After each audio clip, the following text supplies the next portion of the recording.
নমস্কার আমার প্রিয় বন্ধুরা, আপনাদের সবাইকে সীমা কিচেনে স্বাগত। আজ রেসিপি নিয়ে হাজির হলাম চিংড়ি মাছের মালাইকারি। এই জন্য আমি এখানে 500 গ্রাম চিংড়ি মাছ নিয়েছি, কেটে দিয়ে পরিষ্কার করে এখন লবণ হলুদ দিয়ে মাখাচ্ছি।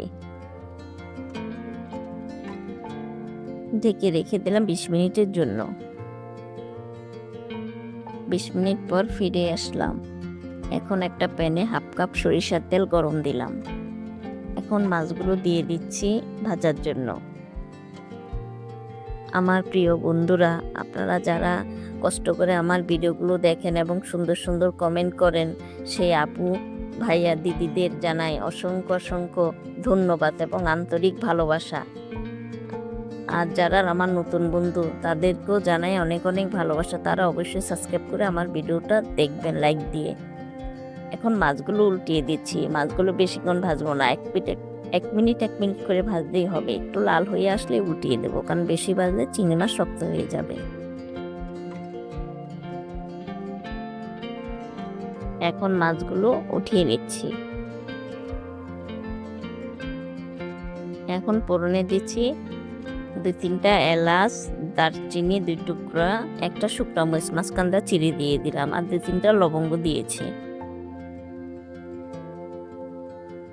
একটু ভাজা ভাজা হয়ে আসলে এখন 3 টেবিল চামচ পেঁয়াজ কুচি দিলাম। আমার ফেসবুক বন্ধুরা, তাদেরকেও জানাই অনেক অনেক ধন্যবাদ। আপনারাও কষ্ট করে আমার ভিডিওগুলো দেখেন এবং সুন্দর সুন্দর কমেন্ট করেন বলে আমার খুব ভালো লাগে। টেস্টটা একটু হালকা বাদামি করব, একটু মজে আসলে আর কি। এখন দিয়ে দিলাম আমি হাফ কাপ পেঁয়াজ বাটা।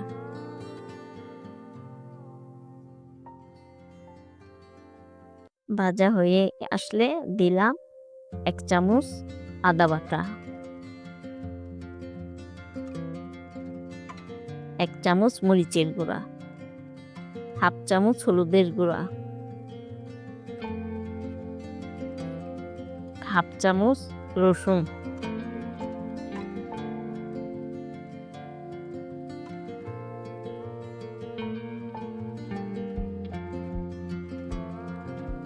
এখন দিলাম একটা তেজপাতা মাঝখান দিয়ে ছিঁড়ে এবং 1 চামচ লবণ।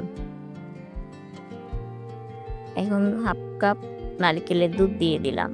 আমি ক্যানের দুধটা ব্যবহার করেছি, আপনারা চাইলে ঘরে নারকেলের দুধ বানিয়েও দিতে পারেন। এখন আরও 1 কাপ দিয়ে দিলাম নারকেলের দুধ।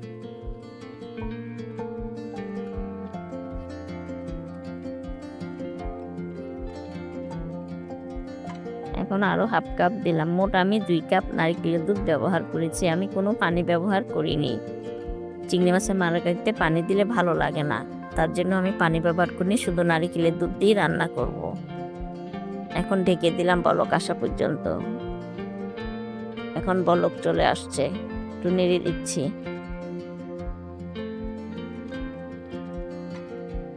এখন চিংড়ি মাছগুলো দিয়ে দিচ্ছি।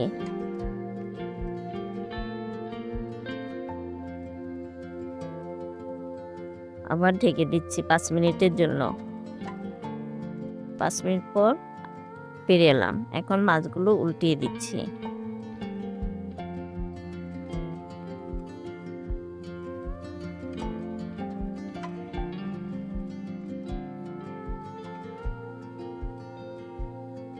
এখন 3-4টা কাঁচামরিচ মাথা একটু ভেঙে দিয়েছি একটু ধানের জন্য। চিনি দিয়ে দিলাম 1 চা চামচ।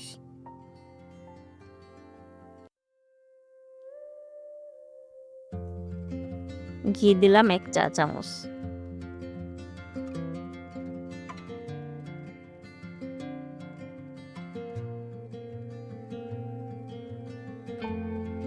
এখন ঢেকে দিব 10 মিনিটের জন্য। চুলার আঁচ কমিয়ে রেখেছিলাম। 10 মিনিট পর ফিরে এলাম। দেখুন বন্ধুরা, আমার চিংড়ি মাছের মালাইকারি হয়ে গেছে। চিংড়ি মাছ রাঁধতে বেশি সময় লাগে না, ঝটপট মালাইকারি হয়ে গেল। আপনারা সবাই ভালো থাকবেন, সুস্থ থাকবেন। বাই।